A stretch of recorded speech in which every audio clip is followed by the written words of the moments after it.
Hey, Laura here from The Unprofessional, and I'm going to show you how I'm going to wrap irregularly sized canvas.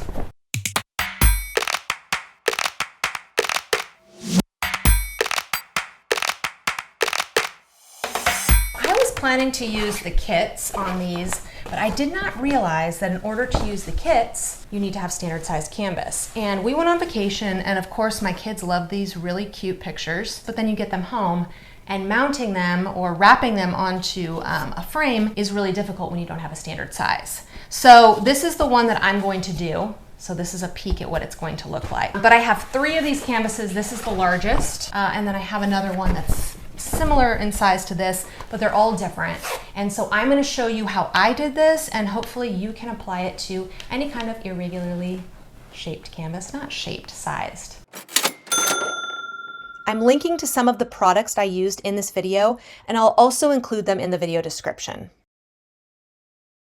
I'm going to mount this canvas on a 1x2. Now, a 1x2 is not actually 1 inch by 2 inches. This is about 3/4 of an inch, as you can see. And the way it's going to actually lay, you can see here it'll lay over the top, and I actually want it to wrap around just like a 1/4 inch more. And here's where I'm going to staple it. This canvas is particularly difficult because it's so close to the edge. I'm going to lose a little bit of the color on this side, but I don't want to lose too much of this ear because that won't look great. So I've never done this before, but I do know that I can do it a lot cheaper than the kits that I've seen online. And really all I need to make sure I can do is I can cut my miters, and then I'll show you how I pop them into place and secure them with a staple. I'm not thinking this is going to be too difficult as long as I get my measurements right. I measured 1 inch in from each edge, which gives me 3/4 inch to wrap around the bar and an extra 1/4 inch to staple, and measured from line to line to get the lengths for my custom stretcher bars.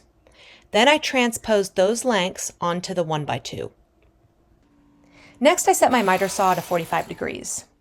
It's important that the measurements from your canvas align to the long side and that the miter cuts on both ends make a trapezoid like this. I lined up my pieces on their sides with the corners touching and folded each piece in to test my plan. I checked the square, then I drew a line on the outside of each piece with a pencil. This will help me line up the bars just right when I add the double-sided tape and can't make adjustments. I tipped the pieces back up and marked where each corner touched. Then I made a careful cut from the corner of the canvas to those marks. Do not go beyond this mark or you risk damaging the art. Then I used Gorilla double-sided tape, which was excellent, and I promise this is not a sponsored video. And I used that to attach to the long side of each bar.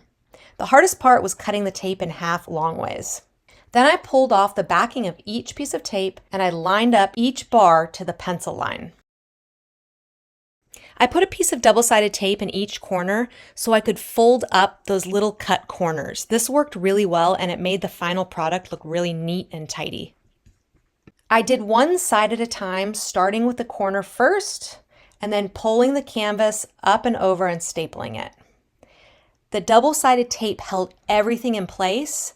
Then I moved to the next corner and the next side until all 4 were done. I used a pneumatic stapler for this, but a heavy-duty manual stapler would have worked just as well. If my canvas was much larger, I would have added a horizontal support bar across the middle. My last step was to add the hanging hardware. It turned out great. I've had it hanging outside my kids' room for a year now, and it still looks evenly stretched and as good as the day I made it. So tell me in the comments, what do you think of this method? Would you try it? Hey, this is Laura from The Unprofessional. Thank you so much for watching this video. If you liked it, don't forget to click the like button and subscribe. And if you like this content, you can head over to my website, theunprofessional.com, for more.